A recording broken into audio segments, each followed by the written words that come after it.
Hi everyone, good morning to all of you. आज हम लोग टेंस चैप्टर के अंतर्गत सेकेंड वीडियो देखने जा रहे हैं। आज हमारा टॉपिक है व्हाट इज टेंस। तो व्हाट इज टेंस? टेंस है क्या? टेंस किसे कहते हैं? जैसा कि हमने पिछले क्लास में देखा, टेंस का मतलब हुआ एक्शन विथ टाइम।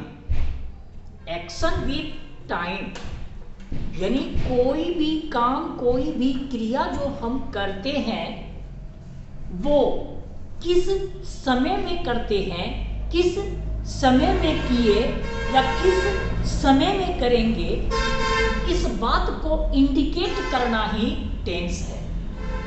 मेरे कहने का मतलब है, जब हमारे पास कोई क्रिया है, अगर आपसे पूछे गो, क्या गो कोई टेंस है? तो सीधा जवाब होगा नो, गो कोई टेंस नहीं है। लेकिन हम इस गो को अगर टाइम के साथ रिलेट करते हैं तो ये बनता है टेंस। अब अगर कहते हैं आई गो, मैं जाता हूं, आई वेंट, मैं गया, आई शैल गो, मैं जाऊंगा, तो भाई यहां go, went, gone, going, goes, shall go, will go, ये जो गो के साथ जो वर्ब के रूप को, गो के रूप को चेंज कर रहे हैं, कभी V1 में, कभी V2 में, कभी V3 में, कभी V4 में, कभी V5 में, ये जो वर्ब के रूप को चेंज कर रहे हैं, ये अकॉर्डिंग टू टाइम चेंज होता है। तो हम यह देखते हैं कि डिफरेंट डिफरेंट इंग्लिश सेंटेंसेस में वर्ब के रूप को according to time we have to change. समय के अनुसार वर्ब के रूप को हमें चेंज करना होता है।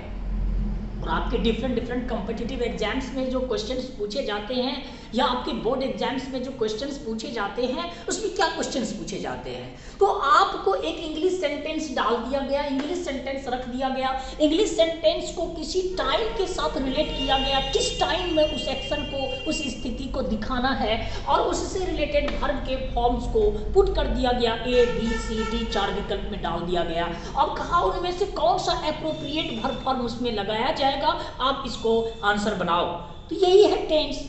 जो आप सेंटेंस में होने वाले एक्शन को देखो कि वो किस टाइम में हो रहा है, और टाइम के अनुसार जो क्रिया होती है उसी का नाम टेंस होता है। तो बच्चों, हमने इस बात को क्लैरिटी के साथ देखा कि टाइम जो है उसके साथ जो एक्शन जुड़ा हुआ है उसी का नाम टेंस है। इसलिए आप कह सकते हैं क्या कि द चेंज, हम क्या करते हैं तो वर्ब के रूप को चेंज करते हैं, कभी V1 तो कभी V2, कभी V3, V4, V5, ये डिफरेंट डिफरेंट वर्ब के रूप में जो हम उसको चेंज करके सेंटेंस में रखते हैं, तो समय के अनुसार जो क्रिया के रूप में परिवर्तन करते हैं, चेंजिंग करते हैं, इसी को हम टेंस कहते हैं। इसलिए टेंस का डेफिनेशन बनता है the change in the form of a verb according to time is called tense. यानी समय के अनुसार क्रिया के रूप में जो परिवर्तन होता है उसी को हम टेंस कहते हैं। सपोज दैट कोई आज तैयार है, कोई कल तैयार था, कोई कल तैयार रहेगा, तो भाई समय देखो, तैयार यहां पर जो है वर्ब है इज, यहां है वाज, यहां है विल बी। तो आप यहां देख रहे हो फर्स्ट सेंटेंस में वो आज तैयार है, आज इंडिकेटर है प्रेजेंट का, कल यस्टरडे इंडिकेटर है पास्ट का, और टुमारो इंडिकेटर है फ्यूचर का।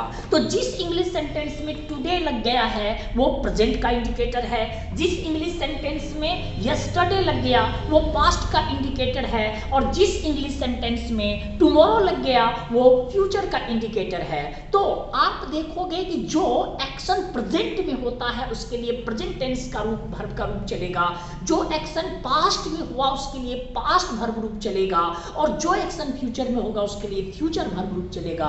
दैट मीन्स समय के अनुसार जो वर्ब के रूप को चेंज करते हैं इसी का नाम टेंस है। अगर कहते हैं वो आज तैयार है तो he is, he is ready today, is लगा दिया प्रेजेंट वाला रूप। वह कल तैयार था तो he was ready yesterday, was लगा दिया पास्ट वाला रूप। फिर वह कल तैयार रहेगा तो he will be ready tomorrow, हमने विल भी लगा दिया वर्ब का फ्यूचर वाला रूप। तो इस तरह से आपने स्पष्ट रूप से देखा, यहाँ क्लियरिटी के साथ देखा। क्या देखा कि समय के अनुसार वर्ब के रूप को प्रेजेंट में है तो इज लगाया, पास्ट में है तो वाज लगाया, फ्यूचर में है तो विल भी लगाया। तो टाइम के अनुसार जो वर्ब को रूप को चेंज किया, इसी का नाम टेंस है।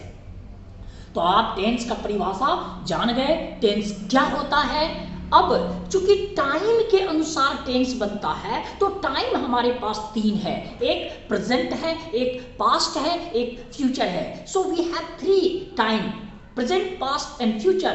That is why we say we have three kinds of tense. इसीलिए हम कहते हैं कि हमारे पास थ्री काइंड्स ऑफ टेंसेस हैं। टेंस तीन प्रकार के होते हैं, एक प्रेजेंट टेंस है, एक पास्ट टेंस है, एक फ्यूचर टेंस है।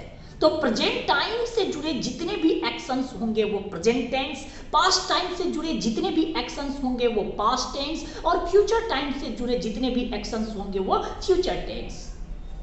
तो अब इस तरह से आप प्रेजेंट का परिभाषा, एक परिभाषा को, एक डेफिनेशन को आप तैयार करो, बाकी तीनों डेफिनेशन आपका स्पष्ट रूप से कंप्लीट हो जाएगा। यानी कि एक प्रेजेंट का डेफिनेशन अगर आपने लिया, क्या लिया कि the change in the form of a verb according to present time is called present tense. The change in the form of a verb according to past time is called past tense. The change in the form of a verb according to future time is called future tense. यानी वर्तमान समय के अनुसार क्रिया के रूप में परिवर्तन को वर्तमान काल, बीते समय के अनुसार क्रिया के रूप में परिवर्तन को भूतकाल, और भविष्य के समय के अनुसार क्रिया के रूप में होने वाले परिवर्तन को फ्यूचर टेंस यानी भविष्य काल कहा जाता है। तो प्यारे बच्चों, आज हम लोगों ने जाना टेंस किसे कहते हैं और टेंस कितने प्रकार के होते हैं। ठीक है, अब आज हम आपका सेकेंड वीडियो, छोटा छोटा वीडियो डालते हैं ताकि आपको पढ़ने में मज़ेदार लगे और किसी तरह का कोई प्रॉब्लम आपको फील ना हो, और छोटा छोटा वीडियो देखने में आपको अच्छा लगता है, और बड़ा बड़ा वीडियो हो जाने के बाद बोरिंग होने लगते हैं आप लोग। इसलिए हम छोटा छोटा वीडियो डालेंगे ताकि आप समझने में एकदम क्लैरिटी के साथ उसको जानें। आप जितनी भी चीज़ हम बता रहे हैं इसको आप नोटबुक रखो, पेन रखो, और सारे चीज़ को आप लिखो उसमें, और एकदम कमेंट करो, शेयर करो, लाइक करो। ठीक है, लाइक करना नहीं भूलना है बच्चों, सब्सक्राइब करना नहीं भूलना है, और बेल बटन को दबाना है। इसके अलावा आपको लाइक करना है। ठीक है, आपको अच्छा लगे वीडियो तो निश्चित रूप से आप लाइक करो, शेयर करो, सब्सक्राइब करो, और सब्सक्राइब बढ़ाओ। मैं आपको ऑनलाइन वीडियो प्रोवाइड करूंगा, मैं आपको सिखाऊंगा इंग्लिश को जड़ से सिखाने का मैंने वादा किया है। आपको जड़ से इंग्लिश सिखाऊंगा, रट्टा मारने की कोई जरूरत नहीं है बच्चों। कभी भी अंग्रेजी रट्टा मार के इंग्लिश को नहीं सीखा जाता है। आपको रट्टा नहीं मारना है, टेंस को जड़ से सीखना है। कैसे होता है, किस तरह से होता है, कैसे टेंस में सेंटेंस बनता है, उसका क्या स्ट्रक्चर होता है, उसको किस तरह से आप खुद से बना सकते हो। Everything I will teach you, everything I will make you learn. सब कुछ मैं आपको सिखाऊंगा, और इसके बाद हम मिलते हैं अगले वीडियो में। Thank you very much, thank you.